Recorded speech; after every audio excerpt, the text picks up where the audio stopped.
میدونم که تو نمیتونی بد باشی چون ذاتت اجازه نمیده، ولی به هر دلیلی اگه خوبی کردی و بدی پس گرفتی به خودت بدبین نشو و احساس کم بودن نکن.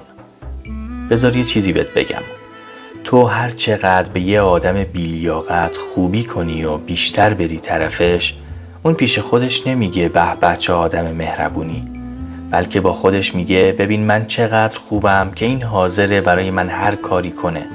هر بار که تو بیشتر از ظرفیت یه نفر بهش خوبی و محبت کنی، اون بیشتر احساس بزرگی و ارزشمندی میکنه، چون اون پر از عقده است و میخواد اینجوری زخما و عقده هاشو خالی کنه.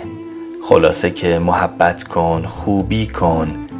اگه محبت دیدی بازم محبت کن، اما اگه محبت ندیدی و طرف هوا برش داشت که آدم خاصیه، ازش فاصله بگیر.